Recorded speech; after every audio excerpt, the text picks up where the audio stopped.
Hi friends, good morning. അപ്പോൾ രാവിലെ ഒരു 6 തൊട്ട് 8:30 വരെയുള്ള എൻ്റെ കലാപരിപാടികളൊന്ന് കണ്ടു നോക്കിയാലോ. മെയിൻ പരിപാടി എന്ന് പറഞ്ഞാൽ ലഞ്ച് പ്രിപ്പറേഷനാണ്.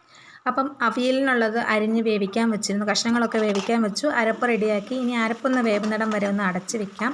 പിന്നെ വഴുതനങ്ങ ഫ്രൈ ആണ് അതിൻ്റെ കൂട്ടത്തിൽ ചെയ്തത് കേട്ടോ. വഴുതനങ്ങ വട്ടത്തിലരിഞ്ഞിട്ട് കുറച്ച് ഉപ്പും മുളകും മഞ്ഞൾപ്പൊടി ഇട്ടൊന്ന് മാരിനേറ്റ് ചെയ്ത് വെക്കുക. എന്നിട്ട് തവയിൽ കുറച്ച് എണ്ണ ഒഴിച്ചിട്ട് കുറഞ്ഞ ഫ്ലെയിമിൽ ഫ്രൈ ചെയ്തെടുത്തു. അങ്ങനെയാണ് എടുക്കുന്നത് കേട്ടോ. എണ്ണ ആവശ്യമുണ്ടെങ്കിൽ കുറച്ച് ഒഴിച്ചു കൊടുത്താൽ മതി. അപ്പോഴത്തേന് അവിയലിൻ്റെ അരപ്പൊക്കെ ഒന്ന് വെന്ത് വന്നു. അപ്പോൾ ഈ ടൈമിൽ ഞാൻ ഉപ്പൊക്കെ ഒന്ന് ചെക്ക് ചെയ്യും കേട്ടോ. ഉപ്പിന് ഇടണോ വേണ്ടോ എന്നുള്ള. കഷ്ണങ്ങൾ നമ്മൾ ഓൾറെഡി ഉപ്പിട്ടായിരുന്നല്ലോ. പിന്നെ കുറച്ച് തൈര് ഇട്ട് നന്നായിട്ട് ഇളക്കി വെച്ചു.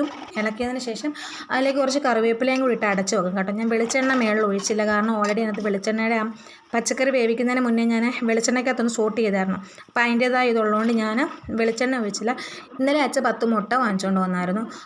ഇപ്പം കൈയോടെ എടുത്ത് വെച്ചില്ലെങ്കിൽ ഞാൻ തട്ടിയും മുട്ടിയും പൊട്ടിപ്പോണ്ടല്ലോ. അതുകൊണ്ട് ഞാൻ നേരെ അപ്പം തന്നെ എടുത്ത് ഫ്രിഡ്ജിൽ കൊണ്ടുവച്ചു. അങ്ങനെ വഴുതനങ്ങ ഫ്രൈ ആയി. കുറച്ച് പപ്പടവും കൂടെ കാച്ചേക്കാമെന്ന് വെച്ചു കേട്ടോ. പപ്പടവും കൂടെ പൊള്ളിച്ചേക്കാമെന്ന് വെച്ചു.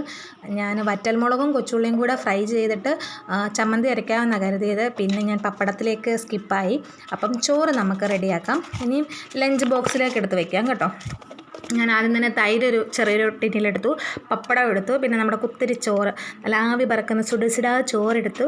അതിലേക്ക് അവിയൽ വെച്ച് കൊടുത്തു. അവിയൽ ഇച്ചിരി ഏറെ ഞാൻ വെക്കും കേട്ടോ. പിന്നെ വഴുതനങ്ങ ഫ്രൈ. ഇത്രയുമാണല്ലോ നമ്മളുടെ ഐറ്റം. അപ്പോൾ ഇന്നത്തെ ലഞ്ചിന് ഇത്ര ഐറ്റംസാണ് അച്ചയ്ക്കുള്ളത്.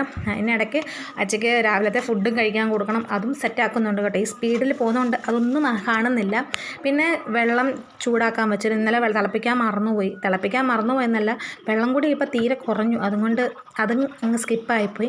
പിന്നെ ഞാൻ എല്ലാം തുടച്ചു. നല്ല വെയിൽ തോന്നിക്കുന്നുണ്ട്. വെയിലല്ല, ഇത് മഴയാണ്. വെട്ട പിടിക്കുന്നതിൻ്റെ ഒരു ഇതാണ് കേട്ടോ. അച്ഛൻ വന്ന് നോക്കുമായിരുന്നു റെയിൻകോട്ട് ഇടണോ വേണ്ടയോ എന്നുള്ള രീതിയിൽ.